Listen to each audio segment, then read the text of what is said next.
네, 다음 주 주요 경제 일정 확인하겠습니다. 먼저 월요일입니다. 네, 미국의 고용 선행지표 역할을 하는 지난달 컨퍼런스 보드 고용 동향 지수가 나옵니다.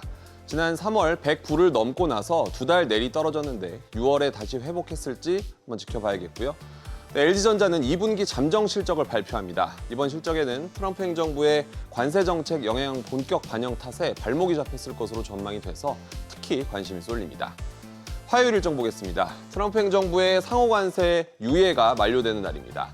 상호관세 부과가 현실화되면 미국 시장 점유 판도도 바뀌면서 국가 간의 경쟁 구도도 달라지게 될 테니 눈여겨보셔야겠고요. 또 미국 소비자들이 향후 1년, 3년, 그리고 5년 물가 상승률을 어떻게 바라보는지의 변화를 보여주는 지표죠. 뉴욕 연방준비은행의 기대 인플레 6월 수치도 나옵니다. 또 삼성전자의 2분기 잠정 실적 발표도 예정이 돼 있고요.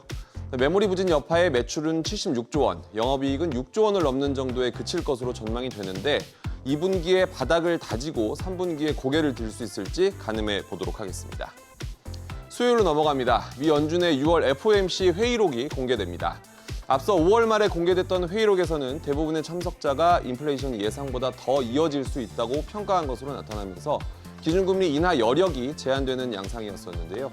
이후 기준금리 조기 인하 가능성을 시사하는 일부 인사들의 발언이 있었던 만큼 흐름에 어떤 변화를 줬을지에 눈길이 쏠립니다. 또 디플레이션 국면에서 벗어나지 못하고 있는 중국의 지난달 소비자 물가지수도 발표됩니다.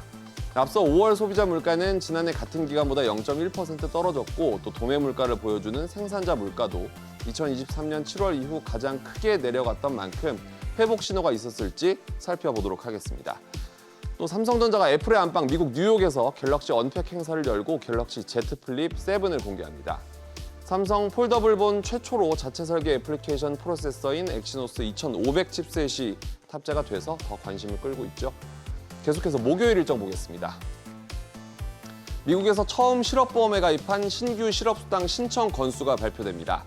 지난주에 23만 3천 건으로 한 주 전보다 4천 건 줄면서 3주째 감소세를 이어갔는데 이번 주에 관세발 고용 냉각 조짐이 되살아났을지 다음 주에 흐름을 한번 봐야겠습니다. 한국은행은 7월 금융통화위원회를 열고 기준금리를 결정합니다. 가계대출이 9월까지 크게 늘어날 것이라는 우려가 바탕에 깔리면서 현재 2.5% 수준을 유지할 것으로 관측이 되는데요. 가계부채가 올해 남은 세 차례 금통위에서의 기준금리 결정을 얼마나 좌우할지도 가늠할 수 있을 것으로 보입니다. 또 한은은 이날 통화정책 방향 회의가 끝나고 환매 조건부 증권, RP 정리의 매입을 시작합니다. 매주 정기적으로 시중에 있는 국채 등 채권을 사들여서 유동성 경색 등의 위기를 대비하겠다는 겁니다. 마지막 금요일 일정입니다. 영국의 5월 GDP 성장률이 발표됩니다. 4월에 전달보다 0.3% 낮아지면서 6개월 만에 처음으로 마이너스를 기록하는 동시에 2023년 10월 이후 가장 크게 줄었는데요. 다시 플러스로 돌아설지가 관심입니다.